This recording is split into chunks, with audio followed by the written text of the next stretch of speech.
Hello, this is the RPG Pundit, the final boss in Internet Shitlords. And today, as you can see, I got here, this is the Last Vikings. This is the hardcover version. It's really beautiful. I don't know if my perspective has changed or if something has changed in Drive-Thru-RPG. But I have to admit something to everybody. It's a bit of a confession. You know that a lot of the products, especially the ones Mad Scribe does, like Last Vikings, come in standard color and premium color. And my confession is that every time I was, because I'm always sent one copy of each book, right? And every time I was sent like each version of the book, right? So I get one of the standard cover, one of the premium color, so on and so forth, right? And I would look at them, I could not tell the difference. Other people would tell me there is a difference, but I couldn't tell it. But with the Last Vikings, I could notice it. I looked at the premium and looked at the standard, and I could see that the colors are richer in the premium version. And I don't know if that's because they've improved the quality of the premium, or the quality of the standard has dropped, or something has happened to my brain chemistry where suddenly I can notice it. But there you go. So anyways, it depends on how much the colors of the art matter to you, how vibrant you like your art to be in an RPG product. But check out The Last Vikings, whether you get it in standard or premium.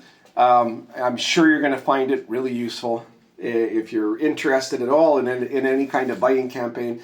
If you play Baptism of Fire, it's set in the exact same time period, and so you could just add it onto your setting, basically.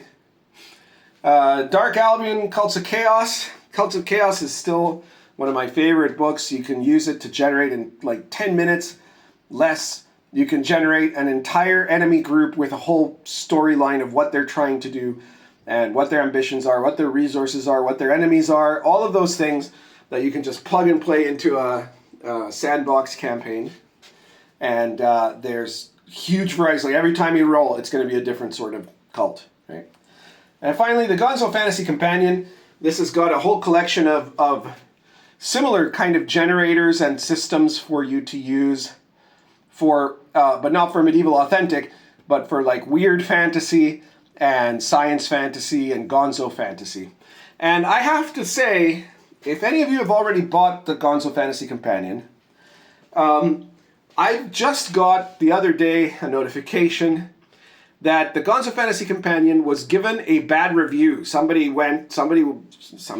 some leftist, right, went on and bothered to buy the product, probably on PDF or whatever, and then posted a 1-star rating and a 1-star review, right? So just to bring it down. So I'm asking all of you that if you have already bought the Gonzo Fantasy Companion from Drive-Thru, which is the only place I think that you can get it, if you could just pop back there and just give it a rating to help counterbalance what that guy put there. You'll see it all. The other ratings are all, well, there's one 3-star, somebody who I don't know what that one was about, and then all the other ones are 5-star ratings, right? It's a great product. It's full of different resources that you can use. You can generate all kinds of interesting stuff that you can add to your game. There's a ton of different mechanics in it that are really usable. So I know you can tell it's in bad faith, right? He's the way that they're talking about it. So yeah, if you've already bought the Gonzo Fantasy Companion, go check it out. And if you haven't, have been thinking of doing it, this would be a great time to do that, so that then you can also help me out with this. You get all kinds of incredible stuff there, mutant generators, and intelligent animal generators, weird race generators, underground complex generators, robot generators. There's stuff on psychic powers there. There's magic items and weird and wonderful items, high technology stuff, all kinds of things that you will find in the Gonzo Fantasy Companion. And I could not remember all of them at this point because it's a big book and it's got a ton of different resources in it.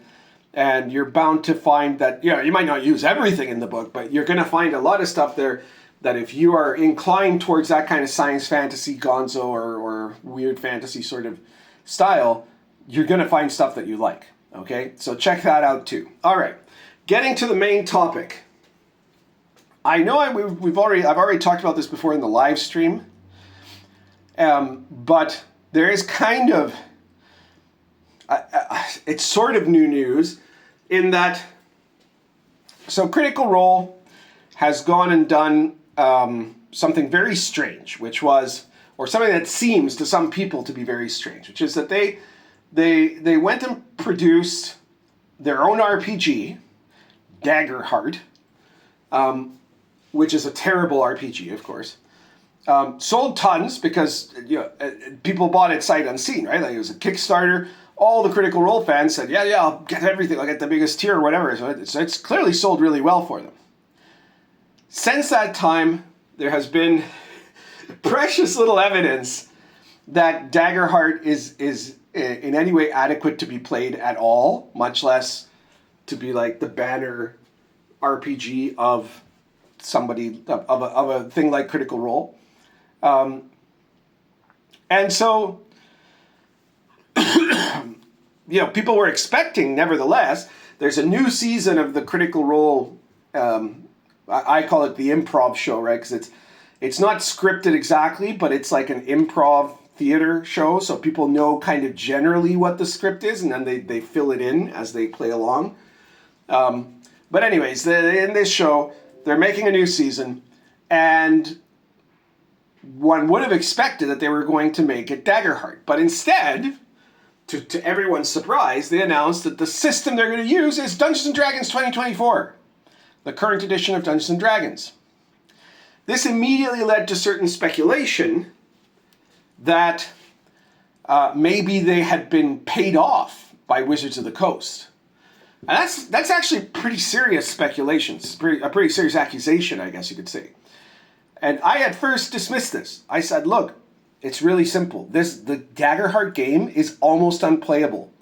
If they tried to run it in the campaign, they'd either have to massively change how ignore almost all the rules, and then people would realize that they're not actually playing the game, right? Or they would, they'd have to do some kind of desperate, like they'd have to start pre-scripting even like the die rolls, right, or something, because it's a game that the mechanics are completely unpredictable. Like and they've done that intentionally, right? Like you can succeed at a task, but then get a fear point, which means that the DM has to invent some sudden plot twist that goes against you, right? Or you can get a hope point even if you fail horribly, which means that now you have to invent something that happens, some dramatic twist that suddenly happens that kind of helps you, right? And you do this in every single roll. It is absolutely insanity, right? Like it's just crazy to have a mechanic like that. So I assumed that actually it was just that they had realized very soon after the publication of Daggerheart that Daggerheart is unplayable, and that was the reason why they just said, well, no, we're going to keep going with D&D, because if they show it now, also, like I think they're buying time, right? If they show right now how playing Daggerheart in Critical Role screws up Critical Role terribly, then the sales are going to plummet. Right now, there are still people that are buying Critical Role's Daggerheart because they've been told it's really cool, because it comes in a fancy box and has pretty little cards and little crystal-like tokens and special dice and all this stuff, right? And so there are people that are going to spend ridiculous amounts of money to buy this thing. But if they knew how badly it played, they wouldn't. So it's especially necessary right now that they not show anyone trying to actually play this game. Now, I had received information from multiple sources of people who had been aware of Daggerheart campaigns that started up. They started up like wildfire when when the books were first shipped, when they first made the deliveries of the fulfillment of the Kickstarters, and people started getting the game. And usually it's where people contact me to tell me that they thought I was wrong, that Daggerheart will actually be a huge success and will overwhelm every other game. And then from that point onwards, I started having the same people, like when I checked back on them, tell me, no, wait, you were right. Every single campaign just collapses. It's just the game is so unwieldy. The people involved are so demanding the combination of those two especially, right? Because if you had like slightly reasonable people, but you don't, these are all critters, right? And critters are the least reasonable human beings on the internet, you know? They're people that want this crazy intense soap opera drama and at the same time have no ability in actual role play. And so they're going to just make a disaster out of everything, right? And so like the combination of everybody at the table wanting to be the prima donna, like the top character, the main critter, and a game system where everything can be switched and hinged around in a single moment, every single roll, that's disaster waiting to happen, right? So that I have confirmed, right? That Daggerheart is a failed system. But other people who I trust have been saying that they have heard from insiders inside presumably either the Critical Role company or Wizards of the Coast. And they've been saying with from these insiders that there was some kind of a payoff. Now, I used to have quite a few insiders in Wizards of the Coast. I've never had an insider in Critical Role, but I used to have quite a few. Over the last several years, they've been slowly disappearing, you know, almost completely now, right? I have maybe one person that could be considered an insider still. And then other people are like peripherally connected to people who work for Wizards and stuff like that, right? But yeah, my well is pretty dry because everybody who was actually involved in game design and gives a damn has already left Wizards. But I trust the people who are saying this about people that have contacted them. Now those people that I trust, their judgment could be affected, right? They might be desperately wanting this bit of news to be real, right? The idea that Critical Role took payola, and they are now doing it D&D 24 because Wizards was so terrified that Daggerheart would actually be a success, and then that would be the end of D&D 24, and that D&D 24 has been selling horribly, right? Like absolutely horribly. By far the worst selling edition of all time. And they're hoping that if Critical Role did one more season, right, it's going to be like 100 episodes from what I understand, right? If they do one more season with D&D 24, at least that will put it into the public eye, and people might decide that they like the new 2024 rules or something like that, and start playing it. Right? Like it's a Hail Mary. The theory is it's a Hail Mary pass by Wizards of the Coast to try to raise sales of a product that otherwise is absolutely the death knell of Wizards D&D as it currently exists, because nobody could have sales that low and still survive in that environment, right? Like I don't know if the game might not survive, but if it does, you can believe that nobody involved with D&D 24 is going to be involved in whatever they do to try to fix it, because those people are the cause of the problem, right? So I have reason to trust that claim from these other friends of mine who have heard it secondhand, but I don't have any first-hand confirmation. Now, if you have some real confirmation and want to tell me, great. I'd really appreciate it. Send me a DM on X, or contact me on the RPG site or whatever. If you have my email, you can send it to me right by email and tell me that you have the proof or whatever. That would be wonderful. For me, I can imagine that scenario that I just described, right? Like it's a credible scenario, right? It's credible that these guys, especially because these people wouldn't be able to come up with any better idea, right? They can't give up on D&D 24 because it is their woke masterpiece, right? It's the one that they put forward to say that this is like the most, it's got the most black women of any RPG ever. So how could it fail, right? That's impossible. Because if it fails, that means that wokeness has failed, right? So they can't accept that. That much is obvious.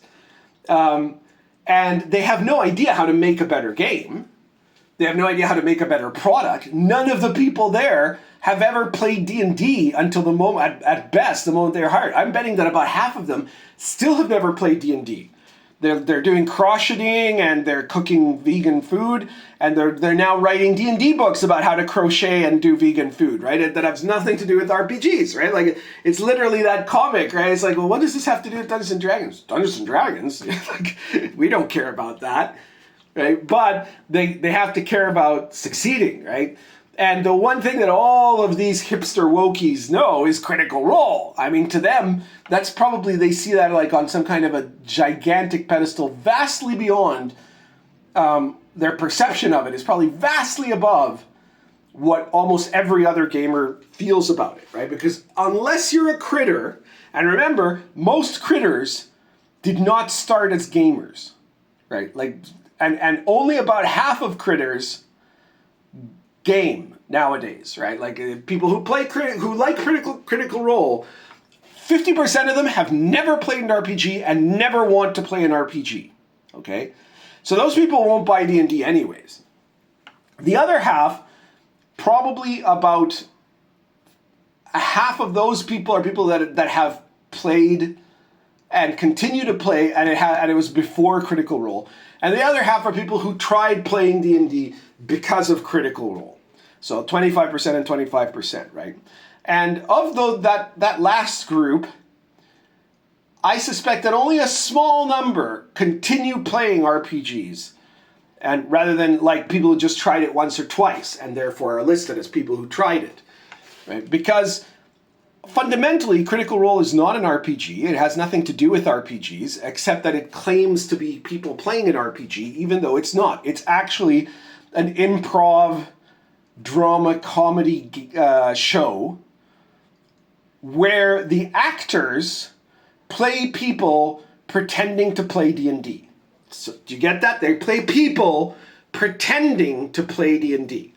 So the characters there are not, it's not like whatever the hell these people's name is, who play, you know, Joe Blow, who play, well, it probably wouldn't be, it'd be Josephina Blow, who plays Gilliam the Tiefling Bard, right? It's not, she is not playing the Tiefling Bard in the show.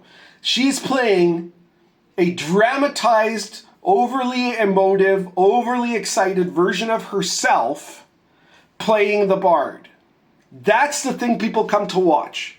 They're not coming to watch what happens with the Bard. They're watching these pretend players and their exaggerated reactions and all of the drama that they feel, and all the feelings are what they're playing, what they're watching for, right?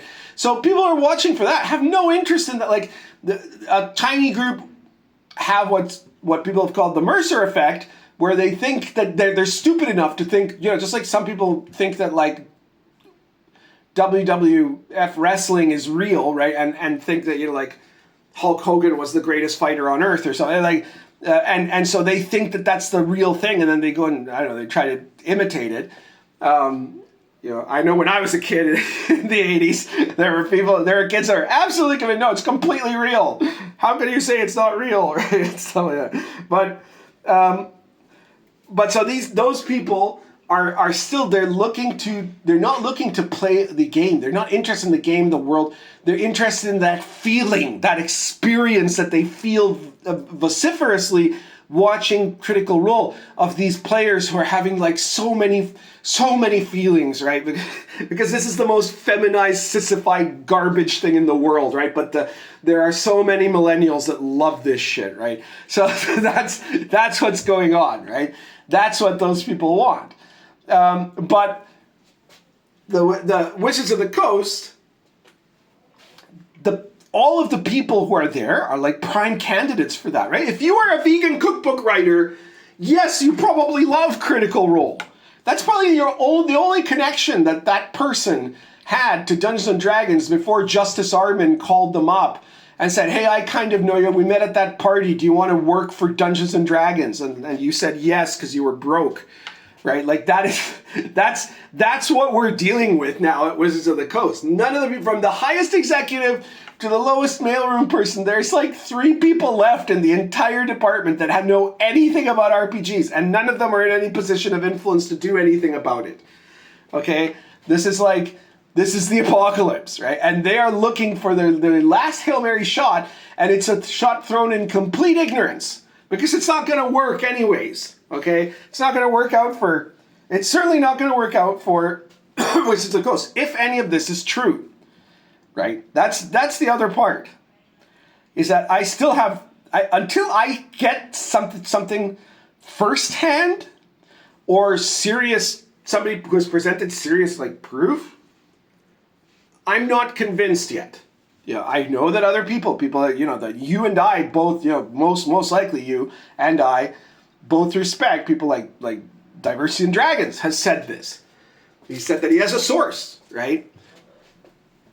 But again, I don't think that while this scenario is certainly possible, and I've laid out how it could be possible, it isn't necessary to explain why Critical Role would throw Daggerheart under the bus. They're throwing it under the bus because it's an unplayable game. They probably hired Crawford and what's his name? The other guy. Sorry. They hired both of these people and some other people also after the fact. After they realized that the guy who wrote Candela Obscura is garbage, and he's the one that wrote Daggerheart, and Daggerheart is garbage, they said, we need new people, right? So they're bringing in these new people. Because that's one thing I'll say on Mercer's behalf, is that he's not retarded, right? He's not like the people running Wizards. He's a guy that's got a fairly keen sense of what's going on. Sometimes it takes him too long to get out of something. I think probably this guy, the Darrington Press guy, that did Candela Obscura and then Daggerheart, is like a friend of his and kind of tried to convince him. And, this is the Hollywood environment is an environment filled with nepotism, right? Where, like, you have to have these clientelistic sort of like an ancient Rome sort of shit, right? Where you've got to do the favor for this guy, even though the guy's a retard, right? Even though he doesn't know what he's doing, because there's a whole network of friends associated to that if you burn this guy, then those friends are going to get pissed off of you, and then you're going to start some kind of a clan war in Hollywood, in Hollywood, right? So he can't do something on a purely rational basis, but he must, at this point, Mercer must know that this guy knows nothing about game design. The guy has zero understanding of it. He hasn't studied it at all. His games are trash. Like, it's not that they're evil. It's not that I barely know anything about this guy. I'm sure he's not a person I would like, but I don't know almost anything about him. But I do know that he obviously believes that he's a master game designer, and he doesn't know a single thing about it. He does everything wrong, right? And so Mercer knew he had to get rid of this guy. So, but he had to do it gradually. He had to give him the shot with Daggerheart, right? And the guy screwed up again. So now he's bringing over the old guys from Wizards of the Coast, who, by the way, are not great designers. Jeremy Crawford couldn't design his way out of a paper bag, right? So they're not going to be a lot better, but they're going to be an order of magnitude better than Daggerheart, unless they've somehow gotten dumber in the interim period. Or actually they were always dumber and they were like taking credit for other people's work or something like that, right? But generally speaking, it's highly likely that anything they make is going to be mediocre but playable. Unlike Daggerheart, which is way below mediocre and unplayable. All right? So, but they needed time, right? Those guys can't make a game in like 2 seconds, right? So what does Mercer do? First, he steps away from being the DM. So he himself is not the one that's killing Daggerheart. And for this campaign, because he's not going to, it's the first campaign, he's not going to be DMing, right? And then second, he says, well, let's use D&D 24 then, right? Because we can't use that. Daggerheart will just kill us, right? People will see it's unplayable, they'll get madder at us, right? So we have to stall. So we need to have, you guys have to design a new game that will be appropriate to Critical Role and that will not be Daggerheart. And you have 100 episodes worth of Critical Role time to do it in. Okay? And that is their mission. I think that is as plausible a theory as the one that says Wizards of the Coast paid them off. But one final thought. If Wizards of the Coast did in fact pay off Matt Mercer and company to make Critical Role, and Critical Role is on YouTube, right? It's there on YouTube. I believe that according to the YouTube terms of service, they need to state openly that they are being sponsored by Wizards of the Coast. And Wizards of the Coast is paying them to show their game on their video, right? And if they don't do that, they would be in violation of the YouTube terms of service. Now, correct me if I'm wrong. I believe that's how it works, right? Like, I'm pretty sure that, if I was paid off by I don't know, Goodman Games, right, to promote Dungeon Crawl Classics, and I clicked no, I didn't say anything, or I just tried to ignore it, and then somebody came out with the fact that Dungeon Crawl Classics was paying me or something. If that happened, if that scenario was real, I would at least get a strike or something like that, right? So if it is the case that they were paid by Wizards, then they need to answer that. They need to answer that question openly, right? Now that the question is there, they need to answer it. Because somebody needs to go and ask somebody in Critical Role, did Wizards pay you off to use D&D 24? Because if they're not saying anything about it, but they got paid, presumably, I would guess it would be like a 7-figure payment or something, at least 7 figures, right? Maybe 8. For them to use D&D 2024. And if they don't advertise, if they don't mention that, then their videos are essentially a kind of promotional commercial for D&D 24 without them having said so, right? It is a fake infomercial, and they're trying to cover that up. And so now I would say that the question has to be posed to Matt Mercer and company. Is this true or is it not? Right? And if they say, no, it's a lie, that's nothing, that's just some rumor, it would never happen, okay, fine. I'll actually probably believe them because, again, I have a completely alternate reason to believe why they wouldn't use Daggerheart, right?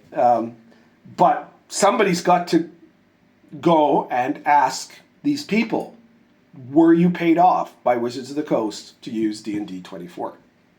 I guess that's everything for today. If you like this video, hit the like button, share it anywhere you think people find it interesting or get pissed off about it.